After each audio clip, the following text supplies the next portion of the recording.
Pessoal, retomando aí o nosso curso de processo penal, preparatório para concursos, né? Na disciplina de habeas corpus, que é o nosso coringa no processo penal, né? Matéria importantíssima. Por que que é tão importante, pessoal? Porque cabe sempre.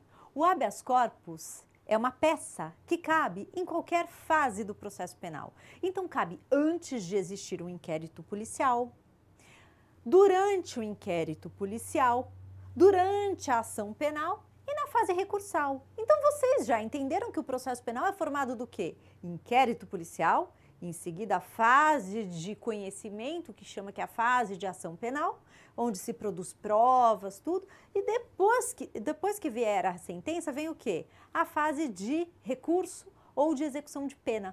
Tá bom, gente? Então, ele cabe sempre. Então, primeira coisa aí deste bloco que vocês vão gravar sobre o habeas corpus é que ele cabe em qualquer fase do processo penal.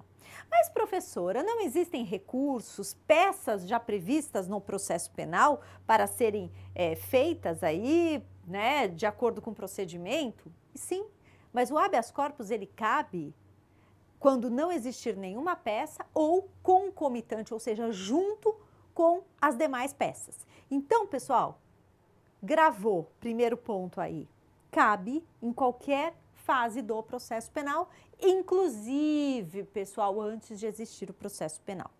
Aí uma pergunta comum, quem pode impetrar habeas corpus? Quem? Quem que pode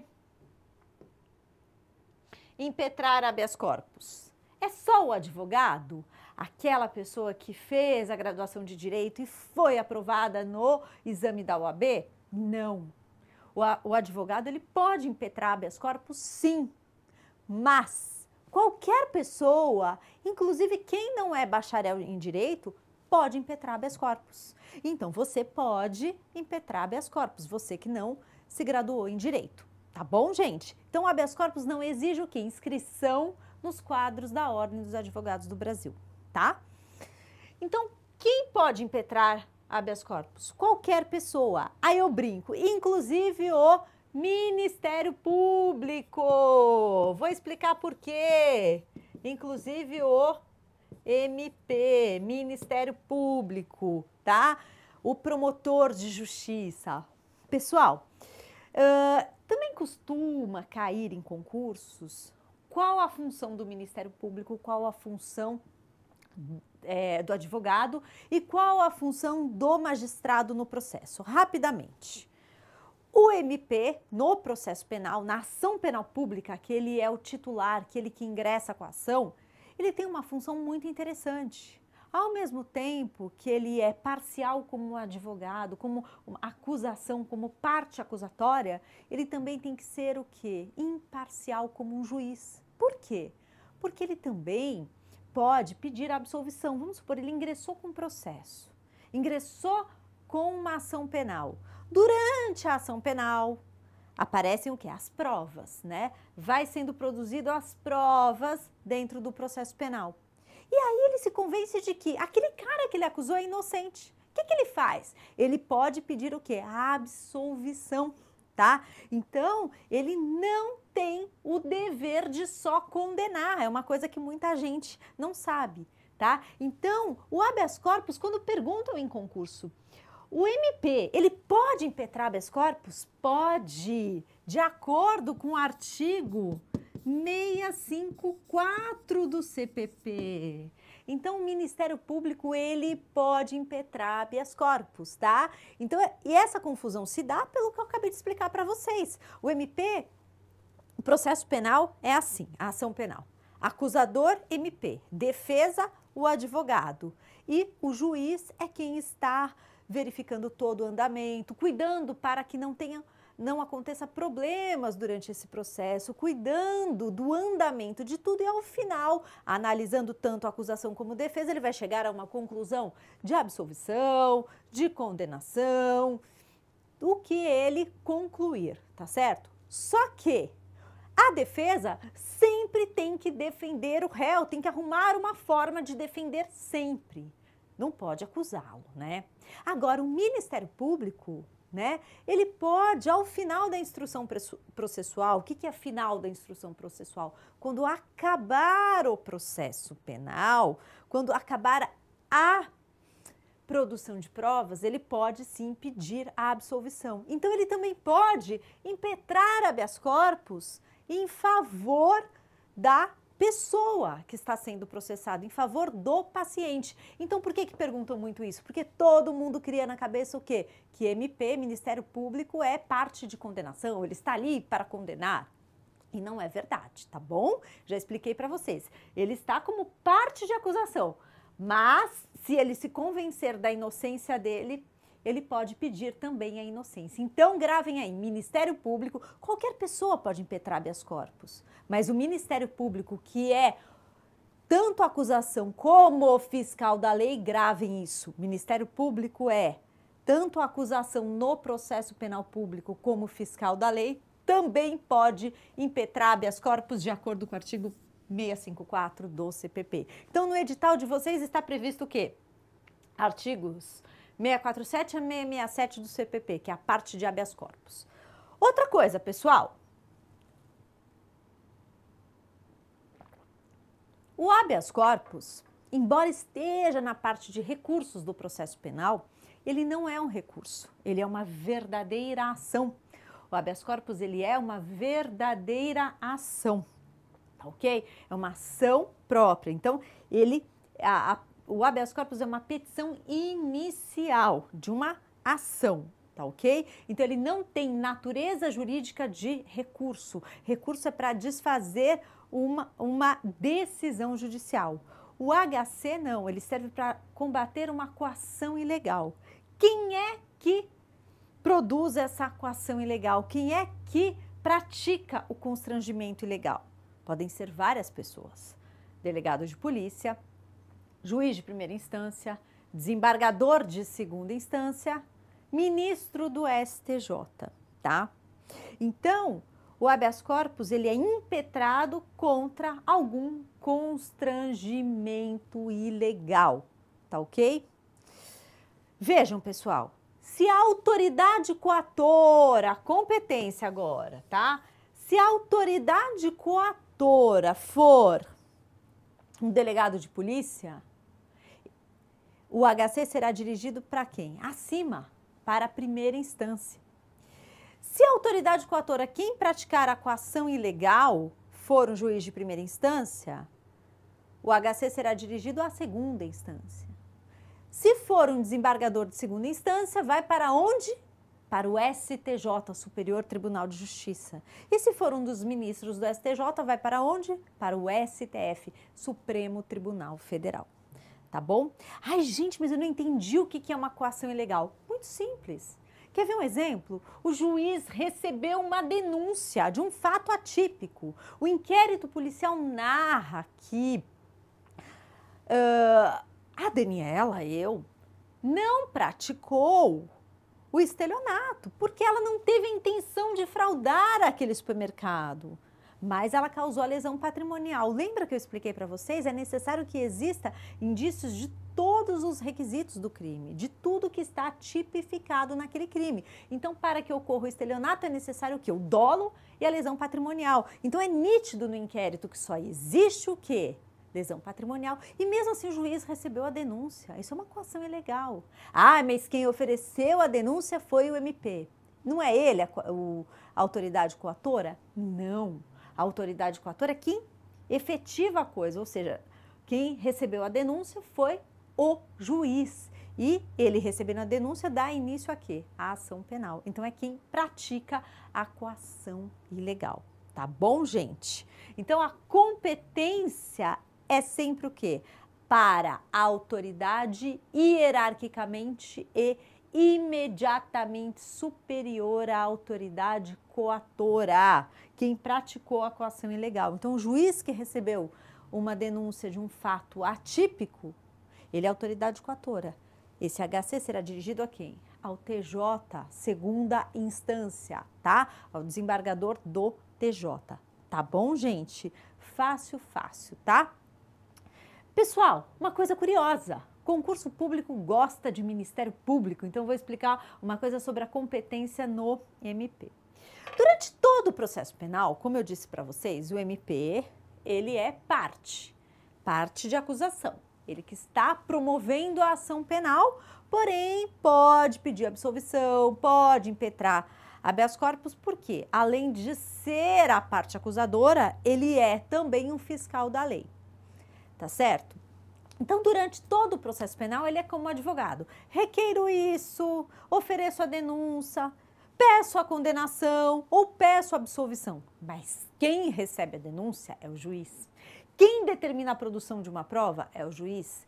Quem condena é o juiz. Quem absolve é o juiz. Portanto, quem manda no processo mesmo é o juiz.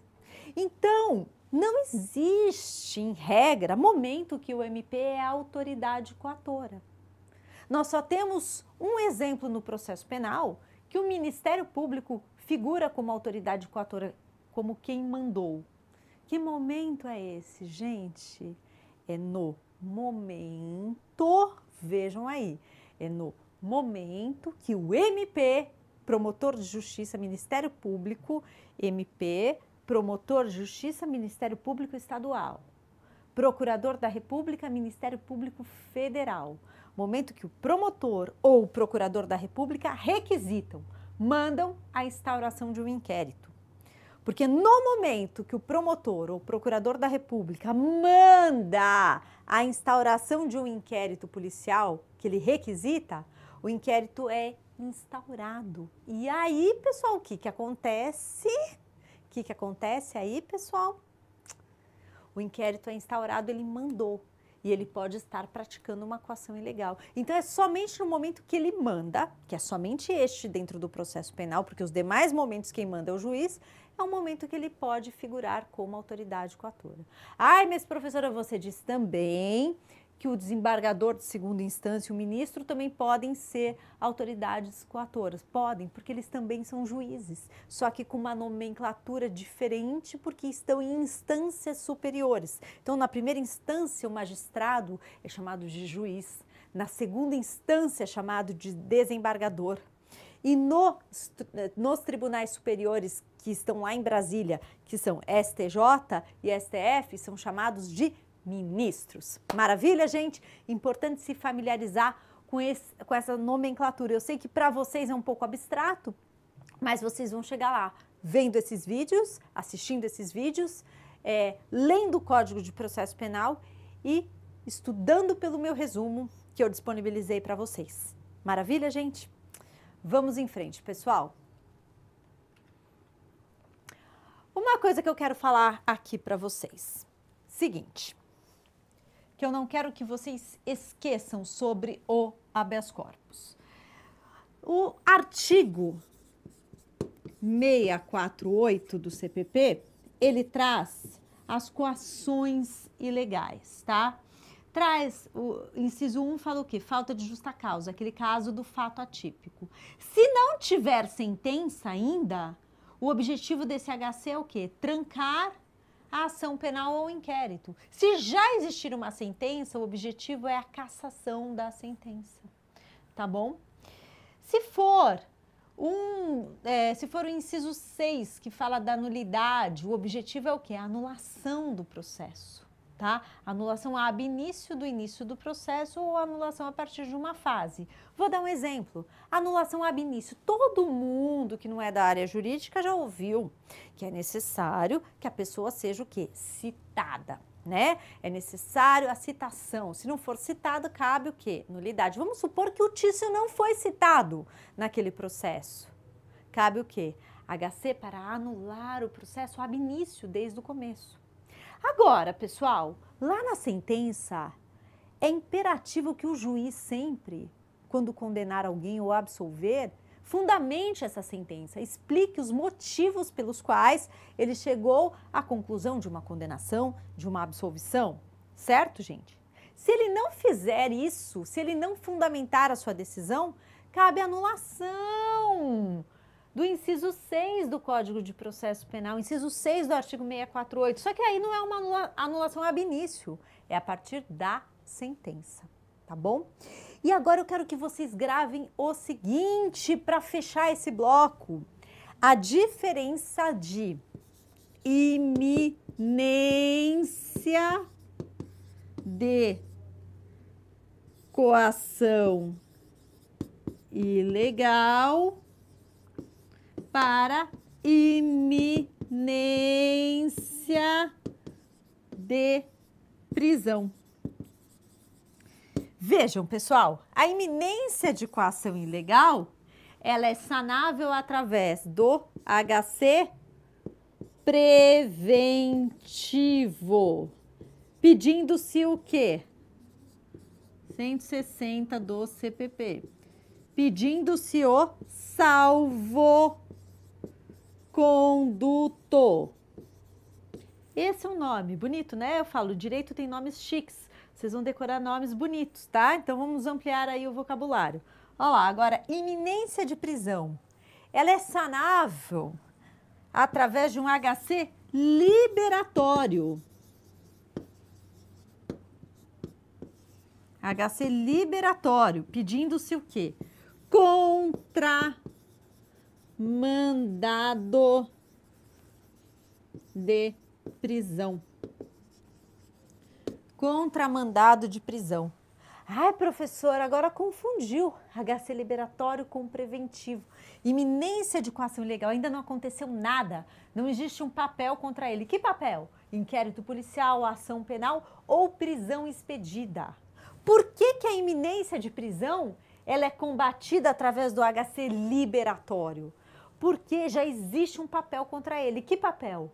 Uma sentença penal condenatória transitada em julgado. Transitada em julgado quer dizer que não cabe mais recursos, tá? Então, depende-se daí que o próximo passo é o quê? A prisão dele. Então, já existe algo oficial que está prestes a acontecer uma prisão. Ou então, simplesmente, existe um mandado de prisão expedido, mandado de prisão contra o Tício. Então, já existe um papel, existe algo real. Então, quando existe algo real, é HC liberatório. E eu quero que vocês entendam, pessoal, que iminência de prisão é combatida através do contramandado de prisão.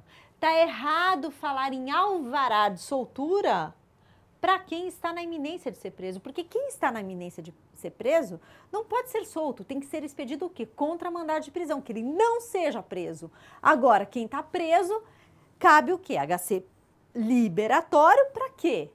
Para soltá-lo. Por isso, pede-se alvará de soltura somente para quem está preso. Então, é essa a diferença. Então, gente, iminência de coação ilegal é muito diferente de iminência de prisão. Na iminência de coação ilegal existe somente o quê? Um murmurinho de que algo pode acontecer, como era o caso ali da CPI. E iminência de prisão existe algo concreto, mesmo que ele ainda não esteja preso, existe algo que já está no papel. Que papel? Sentença penal condenatória e também mandado de prisão expedido. Maravilha, gente? Então, até o próximo bloco.